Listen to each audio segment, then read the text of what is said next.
Welcome to the Westport Library. Today's program will begin momentarily. Supported by Verso Studios, created locally and shared with the world.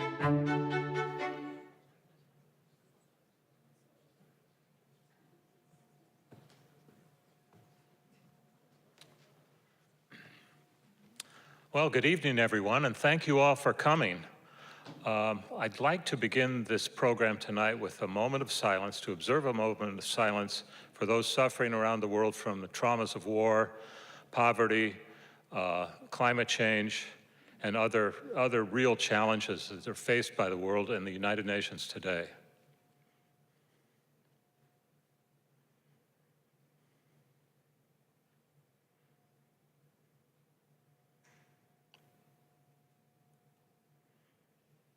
Thank you very much. This is something that always opens the UN General Assembly, so I thought it would be appropriate to have this on UN Day, so we realize what we're dealing with here with the UN. The UN is really working hard for those less fortunate, and we're fortunate here, but things around the world aren't so good, and some of it's coming home, as we see in the challenges facing the Southeast with the hurricanes, and especially in North Carolina. So I would also like to acknowledge a distinguished guest of ours. She's not really a guest, but because she's lived in Westport for many years, and she just recently moved to the Boston area just the end of last year. It's Miss A.A. Thant, the daughter of U Thant, the former Secretary General, who was instrumental in helping to resolve the Cuban Missile Crisis back in 1962. So A.A., would you mind standing? Give her a hand.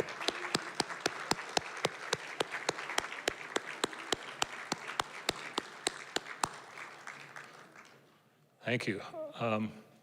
Now I want to tell you a little bit about our organization. I'm president of the United Nations Association of Southwestern Connecticut, and we also have another organization through the town of Westport, the International Hospitality Committee, and this is a town committee appointed by the first selectman to promote international friendship and hospitality.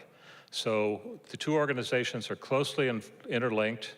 They work together, and we organize. What our mission is really is to promote, make people aware of the importance of international cooperation in addressing global problems, especially problems without borders like climate change and transnational crime and the drug problem. The UN has programs in all of these areas and in many more. So this is a primary mission of ours, and hospitality is another part of it. And hospitality we organize, in addition to events such as this, to provide notable speakers to come and speak on a variety of subjects.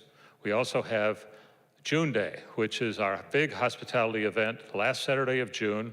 I think many of you have been there before, and we're doing it for the last couple of years in conjunction with the Sunrise Rotary Club here in Westport.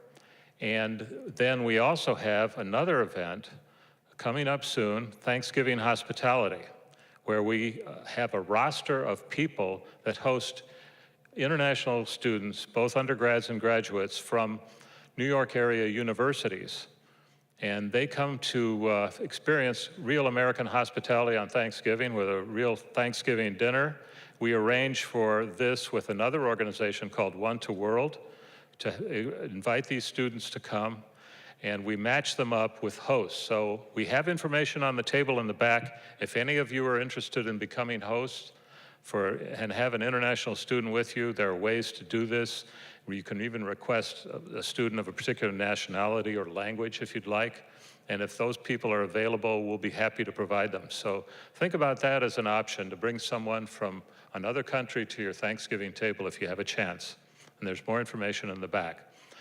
So I think without further ado, what I would like to do is offer the Secretary General's message for United Nations Day. Secretary General Antonio Guterres recorded this message on video, and so I think we're ready to proceed with the video. United Nations was built by the world for the world. Since 1945, it has been the place for countries to unite behind global solutions to global problems. Solutions that ease tensions, build bridges, and forge peace. Solutions to eradicate poverty, spur sustainable development, and stand up for the most vulnerable. Solutions that deliver life-saving relief to people living through conflicts, violence, economic hardship, and climate disasters. Solutions that level the scales of justice and equality for women and girls. Solutions that tackle issues that were unimaginable in 1945: climate change, digital technology, artificial intelligence, and outer space. In September, the General Assembly adopted the Pact for the Future, the Global Digital Compact, and the Declaration on Future Generations. Together, these milestone agreements will help ensure that the United Nations system adapts, reforms, and rejuvenates so it is fit for the changes and challenges around us and delivers solutions for all. But our work will always be rooted in the timeless values and principles of the UN Charter and international law, and in the dignity and human rights of every person. In today's troubled world, hope is not enough. Hope requires determined action and multilateral solutions for peace, shared prosperity, and a thriving planet. Hope requires all countries working as one. Hope requires the United Nations. On United Nations Day, I call on all countries to keep this beacon for the world and its ideals shining.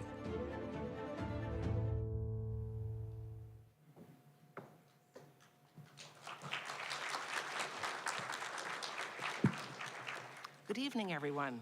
Thank you for being here, and welcome to the wonderful Westport Library. I'm Maggie Mudd, a member of the Southwest Connecticut chapter of the United Nations Association, and today on United Nations Day, it's my honor to introduce our esteemed speaker, Congressman Jim Himes, who will address key issues facing the world. Many of you probably already know a lot about him, but for those who are new to town or otherwise don't, a brief summary.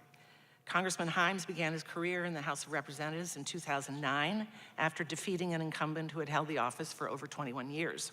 He is serving his 8th consecutive term in the House, representing Connecticut's dynamic 4th District, which covers most of Fairfield County, some of New Haven County, and includes 17 towns and cities, 7 institutions of higher learning, and a remarkably diverse population of around 750,000 who make their living in a very broad range of ways. Jim lives in Greenwich with his wife, Mary Himes, to whom he's been married for 30 years, and they are parents of 2 daughters. One fun fact about him is that he raises honeybees in his backyard, which he says keeps him sane given his day job. I really recommend his videos on beekeeping on YouTube. Jim was born in 1966 in Lima, Peru, to American parents. His father worked for the Ford Foundation and for UNICEF, the United Nations Children's Fund. Jim had the valuable opportunity to spend the first 10 years of his childhood in Peru and Colombia.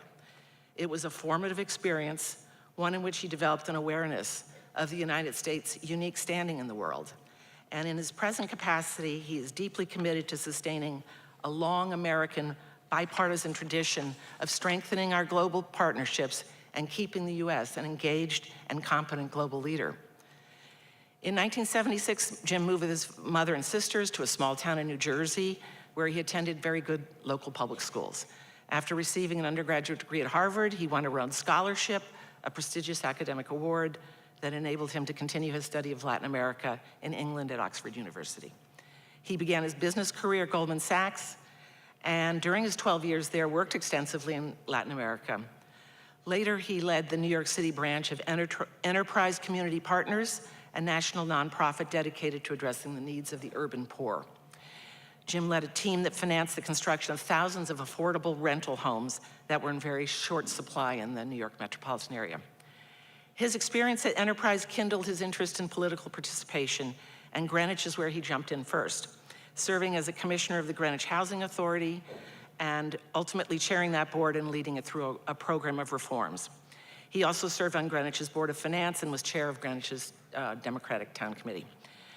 Currently, Congressman Himes serves as the ranking member of the House Permanent Select Committee on Intelligence, also known as the House Intelligence Committee, which means he conducts oversight of the 18 organizations that make up the U.S. intelligence community. These include 2 independent agencies, the CIA and the Office of the Director of National Intelligence, and 9 elements, including the National Security Agency, located in the Department of Defense, and 7 others located in an assortment of other departments and agencies. It's complicated. He also is a member of the House Financial Services Committee. In any case, he is well equipped to identify and characterize the challenges that both our country and the United Nations face around the world, contending with a concerning list of threats to peace, economic prosperity, and democratic values, including the rule of law and universal human rights. These topics will be his focus tonight. Congressman Himes is running for re-election to the House of Representatives on November 5. Following his remarks, Congressman Himes will take questions which you in the audience may ask by writing them down on 3x5 cards, which were handed out at the beginning, and if you haven't gotten one, we could probably get one too if you raise your hand. A few helpers will come along to collect them from you and deliver it to Jennifer Keller of the Westport Library. Kindly confine yourself to one succinctly stated question in legible script so that Jennifer can get to as many questions as possible. Thank you very much. Congressman Himes, the floor is yours.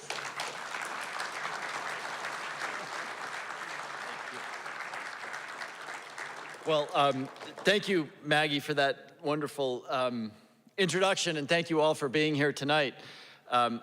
I'm reflecting, I can tell you why questions go on 3x5 cards. I've been doing this a little while, and if they're not on 3x5 cards, what happens is that you get a lot of questions that are actually 7-minute speeches, followed by, what do you think of that? And the 3x5 card makes that, guarantees that we'll have lots of questions. It also is a reminder to me to be, as they say, the 3 B's of public speaking: be concise, be funny, and be brief. Be concise, be funny, and be seated are the 3 B's of public speaking. Thank you all for being here tonight. I wondered, what in the world are you doing inviting a member of Congress 12 days before a rather consequential election to talk about the UN? And a thank you to the association for inviting me. I'm going to throw some themes out there, some reflections that maybe come out of the work that I do in national security, maybe be just a little bit provocative, but I am, after all, not a diplomat. I'm an elected official, a politician, so I think that's okay. But again, I maybe am slightly more qualified than most to reflect on the United Nations. As Maggie said in the introduction, I spent the first 10 years of my life in Latin America. My father was at the time with the Ford Foundation, but then he spent decades of his career at UNICEF. So I got to see the wonderful, wonderful work that he did under Jim Grant, then the director of UNICEF, with oral rehydration. I mean, one of these miracles that doesn't get talked about. One of the main things that kills children in challenged countries where it is hard to get access to healthcare is some pathology which leads to dehydration. And as it turns out, if you simply mix water, clean water, hopefully, with a combination of salts and sugar, that dehydration does not occur. So thousands, maybe millions of lives changed around the world for something as simple as a tiny 3-cent package of salts and sugar. I saw that growing up, and so saw the remarkable work that UNICEF and many of the other agencies were able to do. I was also educated partly abroad, and in my day job, get to see the agencies in particular at work. As it happens, 2 months ago, I was with the Director General of the IAEA in Vienna, looking at the remarkable work that organization is doing to try to continue to try to stop the proliferation of nuclear weapons. But here are a couple of reflections, maybe a little bit provocative, but you did invite a politician, not a diplomat, so you're going to get the unvarnished thinking of somebody who's doing too much public speaking these days. First, the world is very clearly a mess right now. It breaks the heart, I'm looking around this room, it breaks the heart of those of us who remember the 1990s when, as Francis Fukuyama said, history was over. There was a consensus that democracy in the context of some form of modified market capitalism was definitionally the way that history would go from then forward. We were leaving behind the ideologies of communism and fascism in favor of this supposed global consensus. Again, it went by many names. The Washington Consensus was the sort of economic free trade. If we bring China into the WTO, they will inevitably liberalize over time. And as Fukuyama so brilliantly but wrongly put it, history would be over. Now we see a land war in Europe that, as our generals say, or at least one of our generals says, looks like a 21st century conflict fought with drones and unarmed vehicles, but also looks like World War I, brutal trench warfare. Something that I don't think anyone imagined that we would see again, a 19th century war, the invasion, unprovoked invasion, in clear violation of pretty much every tenet of the UN Charter by a member of the Security Council, bringing back something that we thought we had left behind maybe in the 1930s. Of course, Israel-Gaza, an absolutely tragic conflict in a region that has been beset by conflict, not just for 75 years, but for centuries. And of course, the tensions and anxieties associated with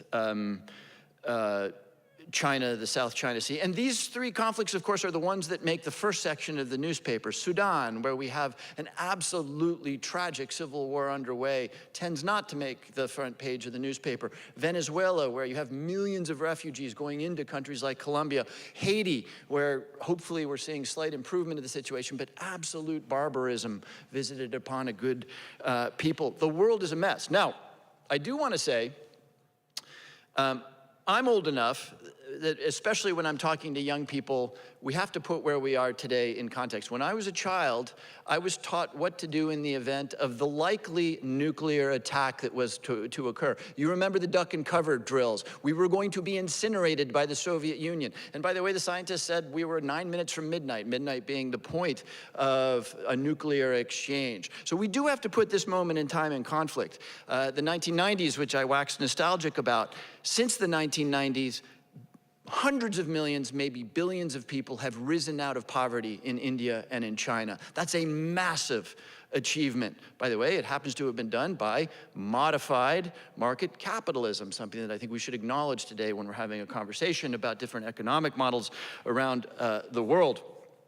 Nonetheless, the world is a mess. It's not what we all hoped it would be in the 1990s. Second, concerningly, the tools of conflict are scarier than they ever have been.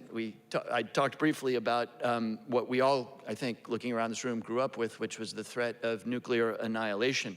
We didn't imagine at the time that artificial intelligence would literally be almost human in its capabilities to do things like decode proteins and develop new and probably otherwise unattainable drugs, but at the same time, of course, used for ill, could create a super virus that would make COVID look like a walk in the park. None of us envisioned that as a capability. None of us envisioned biosynthesis. In Boston right now, at a place called Ginkgo Biosynthesis, they are actually producing new creatures because you can now type up a genetic code on a machine.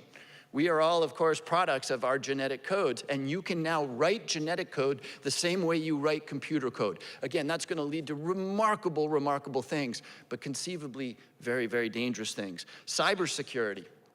That's sort of lately the dog that didn't bark. The Russians are about as good offensively at cybersecurity, cyber attacks as anyone. And though there were problems in the Baltics prior to the invasion of Ukraine, and there were some problems in Ukraine, in the Baltics and in Ukraine, it wasn't a complete cessation of those societies because the Russians were able to shut down the networks. But that's just because they hadn't learned what they have subsequently learned. So the tools of conflict are as bad, or at least maybe worse, than the threat of a nuclear exchange that we all grew up with. And that, by the way, opens, when I get to the good part of this presentation, that opens the possibility that we can build on organizations like the IAEA to actually begin to address some of those horrifying tools.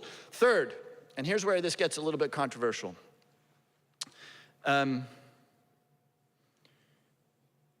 Moral discernment is fading. at the individual level, at the institutional level, within our politics, the ability to think clearly about values and ethics and morals is fading. We are joining teams that don't have room for objective moral reasoning. And this happens in the context of a conflict. I would argue to you that the conflict in Ukraine, in particular, is arguably as clearly a moral conflict as what my grandparents saw in World War II. The Cold War, the Soviet Union versus the West, if you want to conceive of it that way, the Soviet Union at least had an idea rooted in Marxist-Leninist ideals. Now, in the end, it turned out to be a sham, an utter sham, a delusion, but they had an ideal. Putin's vision for the future has no ideal. It is something out of the sort of 16th century in which what matters is power.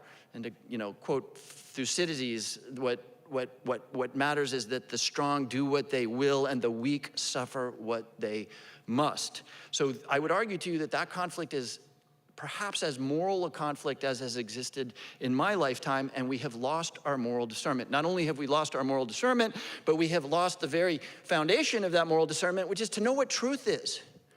We don't agree on fundamental truths anymore. There are 200,000 Americans no longer with us because of the dissemination of mis and disinformation about the COVID vaccine. This is a Kaiser Foundation number. 200,000 dead Americans because of skepticism that was not rooted in anything empirical or objective. That's 4 Vietnams in terms of fatalities. This is a serious crisis at a time when the world demands moral discernment. Here's the hard part of this discussion. There were members of this community that were sad that I was here tonight. Because they believe that the UN has lost its way, particularly with respect to Israel. And it's not my intention, and we don't have time to get into a parsing of the moral situation right now. In my own view, I represent many of you, so you should know this. I believe that Israel has an absolute right to defend itself, and I think how it does that matters. And I don't miss an opportunity to tell Israeli ambassadors, Israeli generals that that matters, that an innocent young Palestinian life has no less value than the innocent lives that were lost in Israel on October 7th. But of course, it is a fact that in 2022, the General Assembly passed 15 anti-Israel resolutions and 13 resolutions condemning every other country on the planet, including Iran, North Korea, Yemen, some pretty tough places. And so again, this is not a moment to adjudicate that, but that statistic is not one that is consistent with true moral discernment. And it's important because none of us want the United Nations to simply be a big room where lots of countries or all the countries meet. The United Nations, if it's going to mean anything, it's going to mean those values that are in the Charter and that are in the Universal Declaration of Human Rights. There's lots of rooms where every country can meet. And candidly, I see it every day. When diplomatic negotiations happen, as often as not, they happen in rooms in Geneva and elsewhere outside of the UN context. But at this moment in time, we need the UN to do the work that we need to do as individual citizens and really think hard about moral discernment. I understand how challenging it is. These are member states. Some of these appalling countries are member states. I understand that challenge, and it is a challenge. But, and again, this isn't a challenge, not an indictment. I think the UN needs to think about how it can build on some of the sanctions that it imposed on Russia subsequent to the invasion of Ukraine, where Russia was kicked off a number of commissions, and really think about how at this moment in time, when moral discernment is fading in the world, can the UN be more than just a room where every country can meet? And I don't feel in any way, and by the way, 2 things to say about that.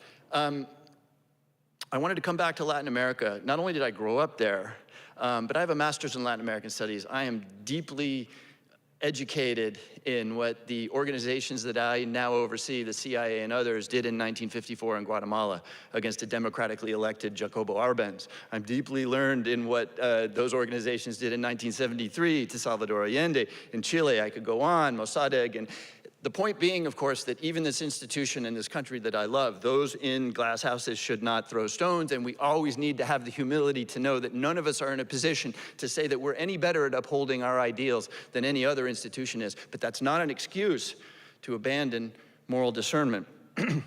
This takes a terrible toll globally and in our politics. The moral defense today, in politics certainly, and I hear this all too often in the international arena, the moral defense is what about?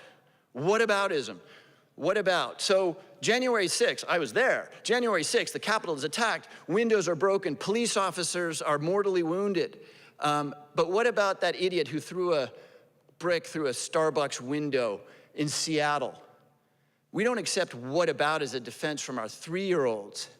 And yet somehow that's an okay political point to make, whataboutism, that there's a moral equivalency between violence against the peaceful transfer of power in the United States for the first time ever and some idiot with a brick in Seattle. We can't allow this to happen. And I actually think I would feel worse and more conflicted about saying this about the UN, but the fight that we have today, and there's always a mistake made by the reductionism that says, you know, good versus evil. I'm going to try to stay away from that.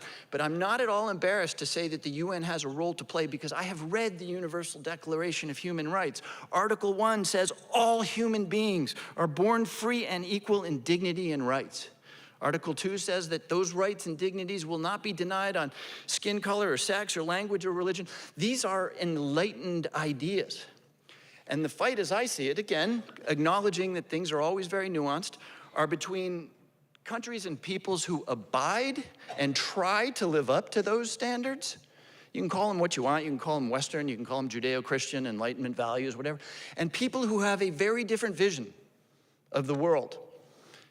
Xi Jinping, though he sits on the Security Council, does not believe that all human beings are born free. There are member states who regularly execute political dissidents, who make it official policy to discriminate against ethnic minorities. I am not shy, acknowledging that those in glass houses shouldn't throw stones, to say we can do better and stand up against the very values that are incorporated into the Declaration of Human Rights and into the UN Charter. Those are worth standing up for. And it's worth pointing out when there are member states who don't abide by those values.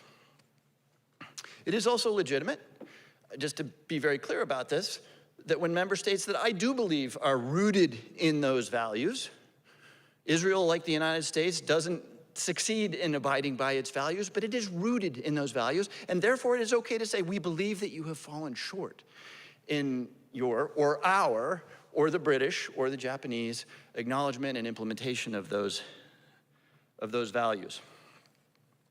It's a challenge, right? You know, we all watch the General Assembly, UNGA Week, and there's the platform where Nelson Mandela spoke. And there's the platform where Vladimir Putin is speaking today. It's a challenge. This is not easy.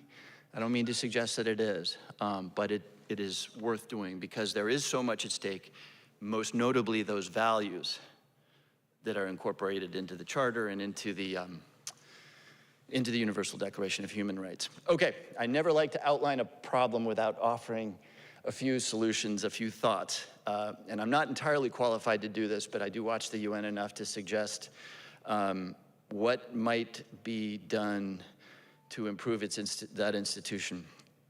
I just celebrated my 30th anniversary with my wife, and people say, wow, 30 years, that's pretty good. How do you do it? And I say, well, it's strong convictions lightly held, and always the question, what am I doing wrong? I think that's important to success in business, to politics, and certainly to matrimony.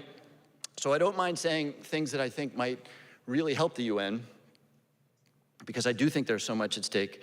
First, I think the UN should really highlight, invest in, and strengthen the agencies.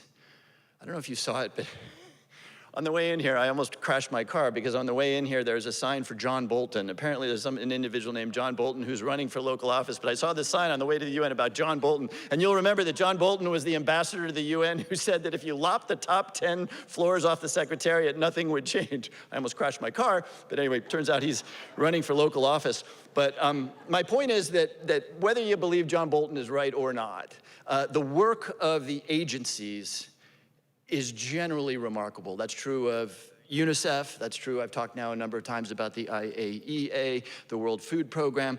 The World Health Organization got caught up in the politicization of COVID, but my God, we're gonna see a pandemic again, so we have to figure out how to lift up the World Health Organization again. I'm not going to get into UNRWA and that situation. We can talk about that during the question period. But my point is that by and large, the agencies do incredible and remarkable work. And I don't think the United Nations tells that story enough about the remarkable lives saved, the nutrition improved, the education that is being advanced around the world. Secondly, this conflict between authoritarianism and, again, call it what you like, but democratic societies is going to be very, very hard as long as there are several members of the Security Council who are not on side with the sort of underlying democratic ideals, which we have, and which, by the way, I do think are incorporated into the Charter. So I do think there's an opportunity for the UN to redouble its effort on those conflicts, which aren't necessarily attached to what I might call great power conflict. And of course, I mean Sudan here. I don't know why we don't hear more about that tragedy, but that is a somewhat parochial, somewhat ethnic conflict that I think the world could and should come together, put pressure on the UAE and the other people who are arming the various factions and say, this will stop. I think there's a lot of room to do that. There probably is the opportunity.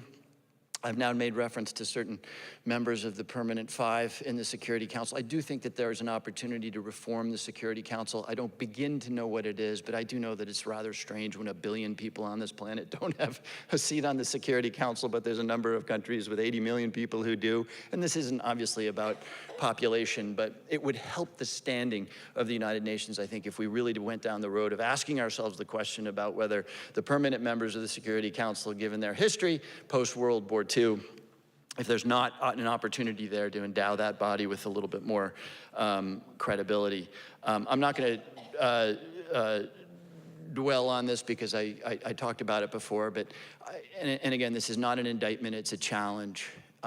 There's so much at stake. Let's do the hard work of figuring out how a body in which Iran and the DPRK are members can also be a body that has better moral clarity about what's good and what's bad in the world, because I think now it really matters. I might not have said that in the 1990s, but now I think it really matters.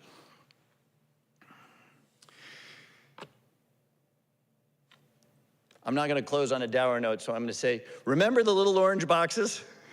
You remember the little orange boxes? You know, the United Nations, just like me or any elected official or any corporation, you know, politics and PR matter. And I would argue to you that those little orange boxes were absolutely globally iconic branding. You sort of need to be over the age of 45, but if you are over the age of 45, you remember on Halloween when people would come around with those little orange boxes, right? And though it may be silly to say in the context of all that is happening, I don't know what the 21st century of the little orange boxes anymore, but I know it's possible. I know it's possible by telling the stories of the agency, the life-saving work, the health work that is done, figure out a way to do what I need to do, which is to, you know, make sure that you've got high name recognition and high positives, and I think it can be done. And I think it's really, really important. Again, I wouldn't feel so much conviction about what the UN has done and should do if there weren't so much at stake right now. But there is a lot at stake, and I think it's worth, therefore, grappling with these issues. And with that, I'll say a big thank you for all for your interest in this, and let's get to work to actually get these challenges done. Thank you, everyone.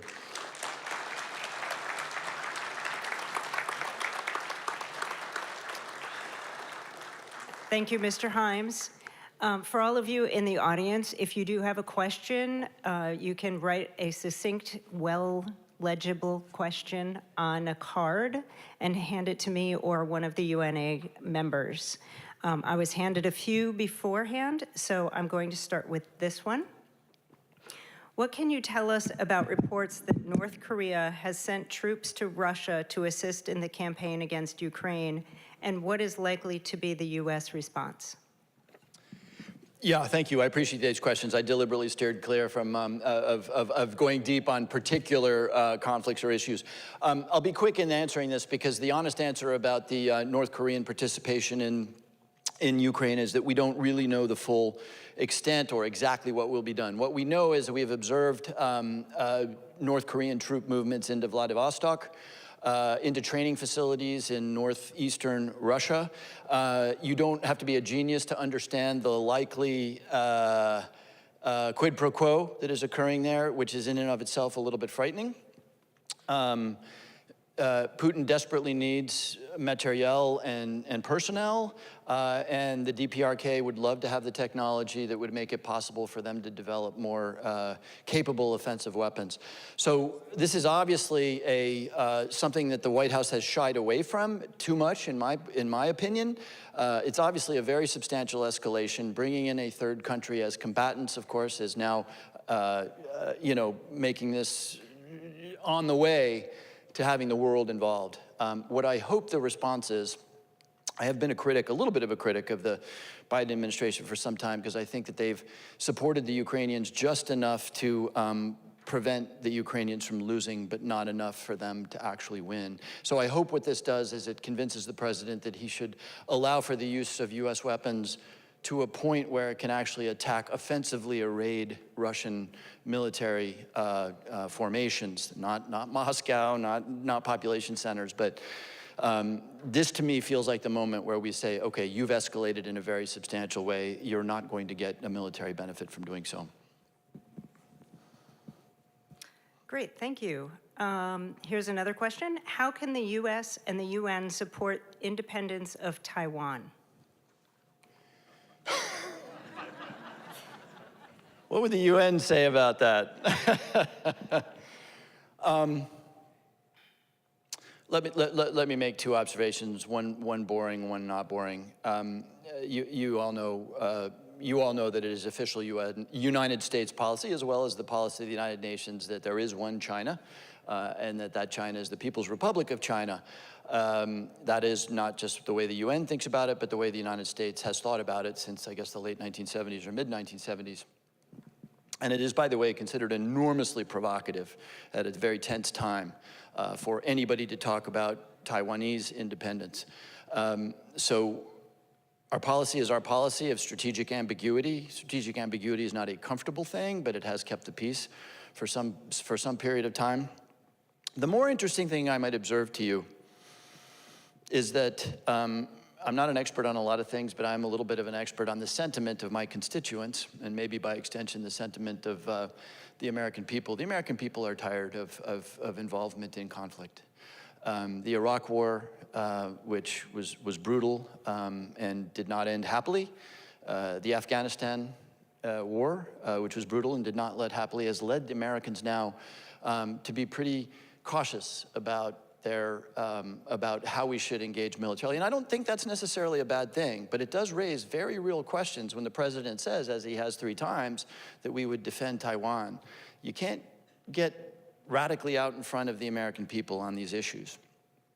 I'm not going to go too much further down that path because, again, strategic ambiguity is really, really important. But Afghanistan and Iraq were brutal conflicts in which we lost an awful lot of good people and spent trillions of dollars that I would argue we shouldn't have spent.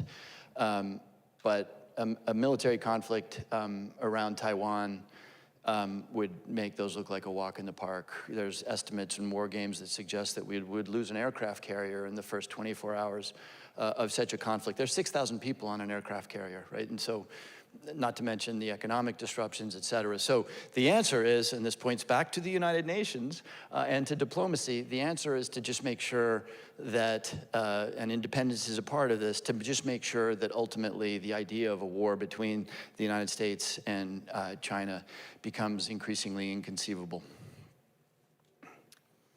Great, thank you. I would like to just let the audience know that because we are here for the UN, the questions that I'm going to ask are going to be focused on international policies, not United States necessarily. So if your question is not asked, that might be why. But here's the next question. Do you acknowledge the UN report dated September 11th that has concluded, quote, based on factual and legal findings, that concluded that Israel is committing crimes against humanity? And if so, why is the US still sending money to help them? No, I'm glad the question came up. I addressed some of these issues. I think I'm looking at some photographs. Am I looking at photographs of Palestinian children? Your family? Yeah. This audience member says she's lost 108 family members, and I'm looking at some photographs of your family.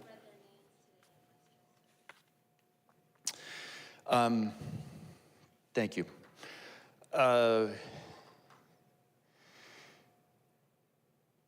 So, I said this before, and this is an area in which we have lost a lot of moral clarity because a lot of people, not everyone has joined teams.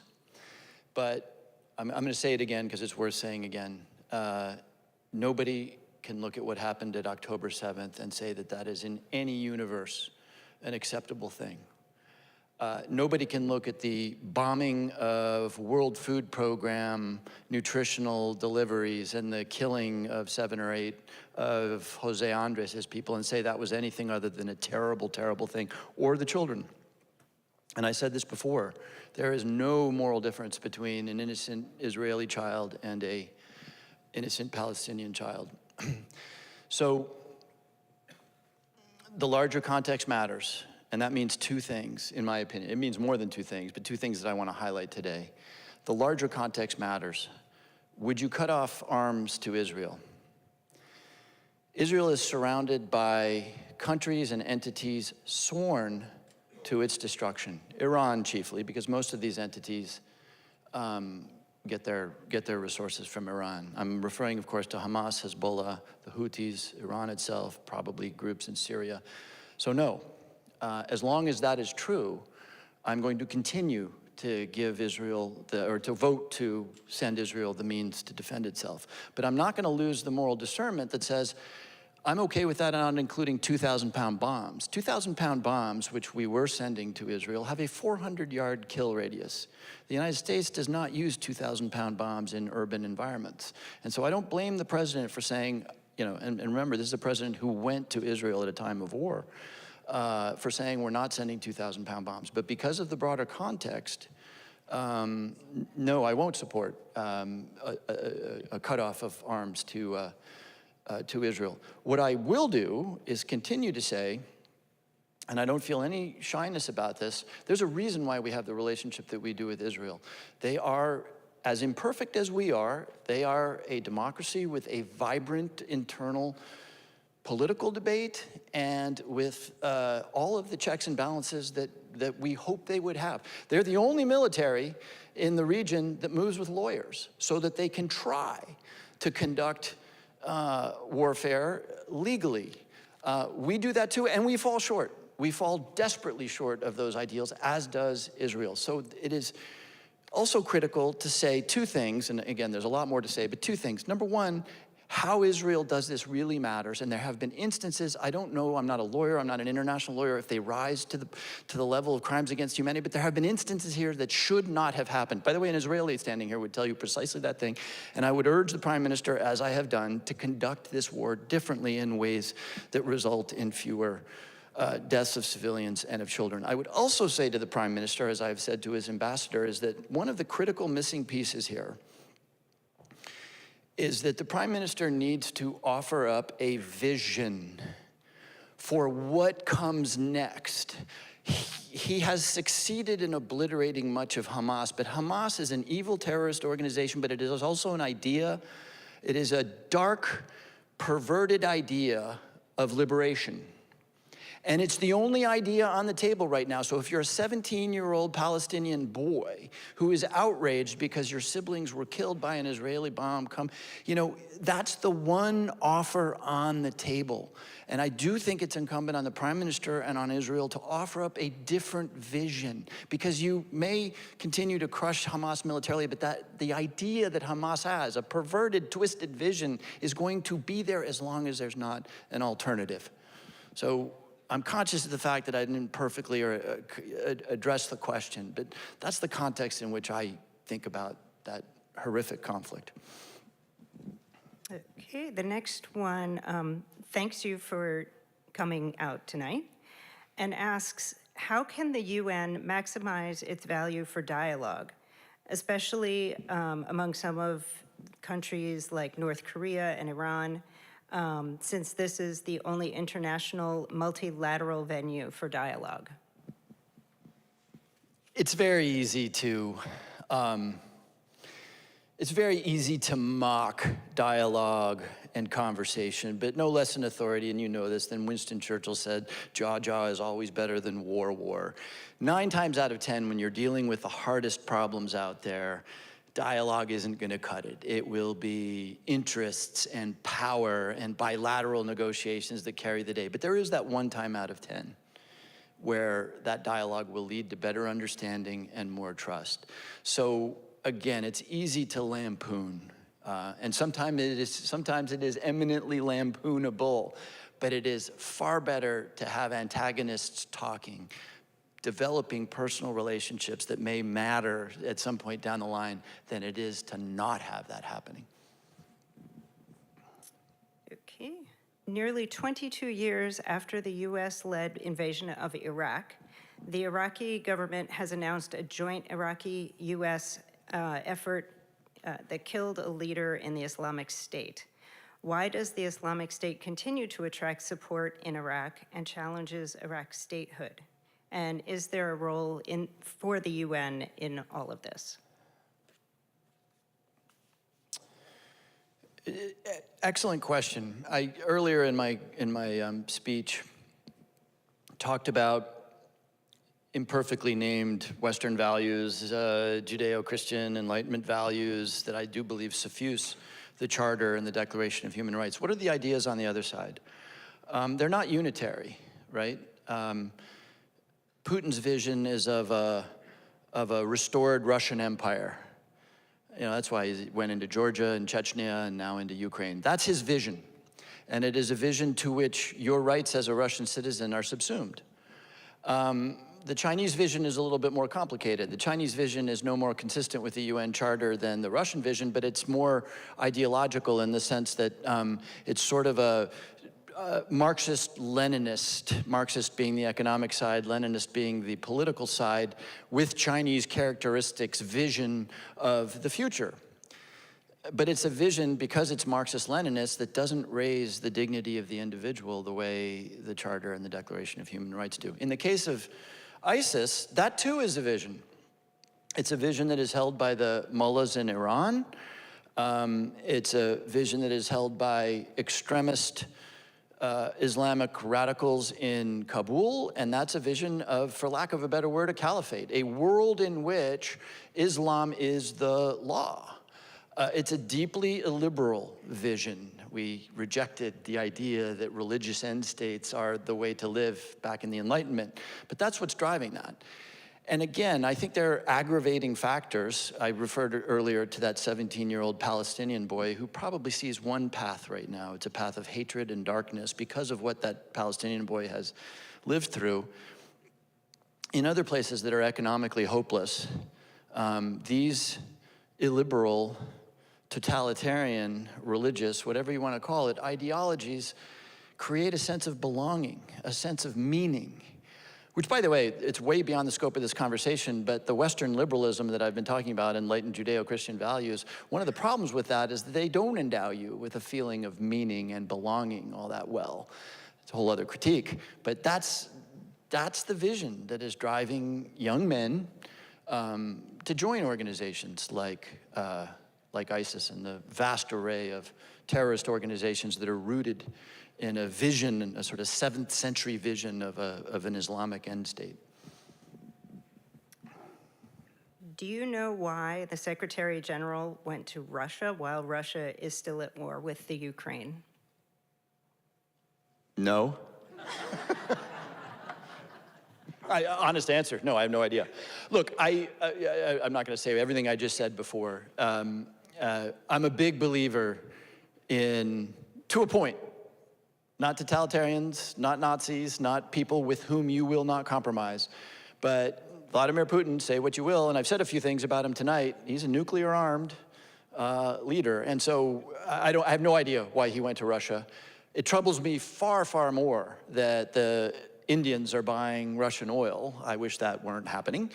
But I don't have an objection in principle to the Secretary General maintaining dialogue with, with combatants and antagonists.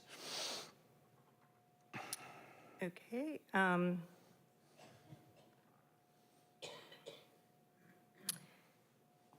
What can we as world citizens do to stop the rise of autocratic regimens in the world and bring back more democracy? It's late. No one said these would be easy. You know, it's worth thinking hard about, and remember what I said about people in glass houses, about the rise of a liberal authoritarianism, because it's here. It's here. It's in Poland. It's in Hungary. I would be very careful about saying that, you know, what we see in Poland and Hungary is just a sort of watered down version of what we see in Russia or DPRK or wherever else. But it's here. It's here. And why is it here? As you might imagine, I've spent an awful lot of time thinking about that. I was one of the last members of the House of Representatives out of the chamber on January 6th. So I got a good look at that violence and the people who committed it. And my observation on that day that I've thought a lot about was that I saw an awful lot of these people, you know, spread-eagled on the floor of the Capitol, you know, being lorded over by people with, you know, full tactical gear and weaponry and stuff. And, you know, there were some very bad people there, Proud Boys and, you know, proto-fascists.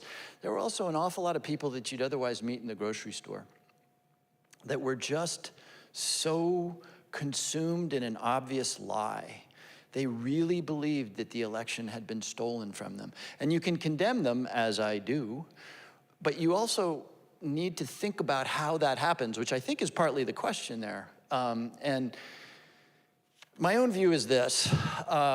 There's a lot there, but my own view is that there's three ingredients. There's economic dislocation and erosion of, I don't really want to use the word privilege, because privilege is laden with all sorts of cultural implications today.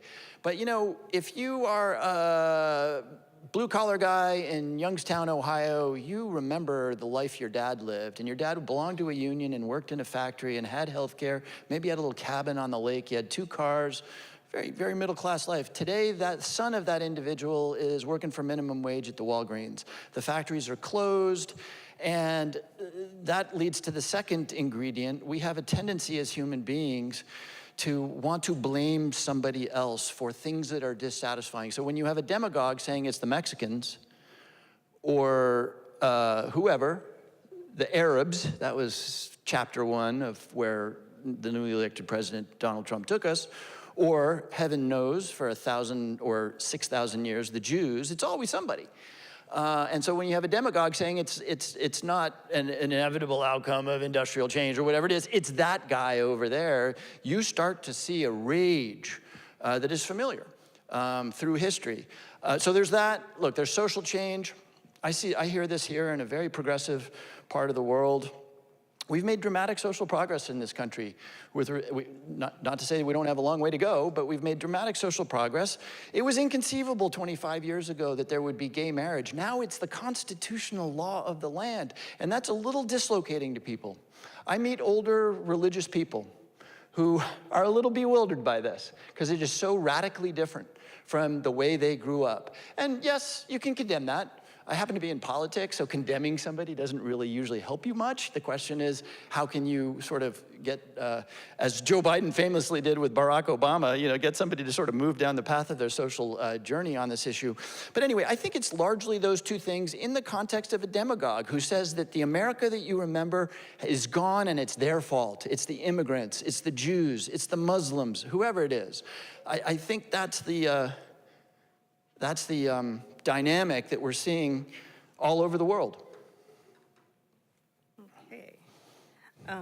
Can you talk about what the U.S. and the UN are doing to combat human trafficking?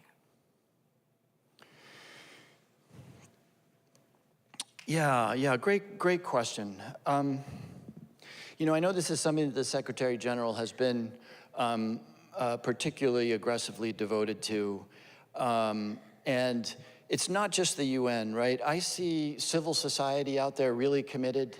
Some of you will be familiar with Grace Farms, where it's this remarkable organization in New Canaan where some very wealthy individuals have really gone to town on raising awareness of these issues. And look, mea culpa. If you'd asked me about human trafficking 20 years ago, I would have said, yeah, that's a problem in Saudi Arabia. It's a problem in Qatar. Maybe, I don't know, maybe Los Angeles, but it's not a problem here. And so they've done a remarkable job educating even educated people like me that this is everybody's problem and it's right here. So I think a combination of the UN, the civil society that has really highlighted this program, and better training and education of law enforcement has arrayed resources against that problem. That's not to say that we're on the way to solving it, but I am gratified by the alignment, of government, non-government organizations, and civil society to both explain the nature of the problem and to work hard to solve it. Okay, this is the last one. The countries of Iran, Russia, North Korea, and China have formed an alliance that threatens the US. However, unlike the first three, China has an economic interest in keeping stability and fostering the rule of law. How do you believe that the US can foster this without supporting Iran and Russia and North Korea? Yeah, it's a really important observation. I spend a lot of my time in Washington urging my colleagues to be statesmanlike in the way they think about China. There's a temptation when policymakers think about China, especially in the legislative branch, none of us spent decades at the State Department, to think, oh, this is the new Cold War. It's the new Cold War. That's a terrible metaphor, right? We didn't trade with the Soviet Union in any meaningful regard. We do $700, $800 billion of cross-border trade with China, and both of our economies rely on that trade. We have profound common interests. This is why I highlighted the World Health Organization. There will be another pandemic, and it is really critical that this time we get it right, working with the Chinese and others on the next pandemic. Artificial intelligence is another. You know who fears artificial intelligence more than we do? The Chinese, right? Because artificial intelligence is inherently unpredictable and uncontrollable. So I think there's all these realms where we can work with the Chinese, even as we, condemn their treatment of Uyghur minorities and the many things on the bill of indictment that we have for the Chinese. So I think that's really important, and in some ways easier to deal with than North Korea or Iran. And I'll close with this observation because I've urged a little bit of humility on us as a country and us as individuals. Maybe this is my optimistic tendency, but I participated in the belief that got started in the 90s that if we just integrated the Chinese into the global economy, that would inevitably lead to their liberalization.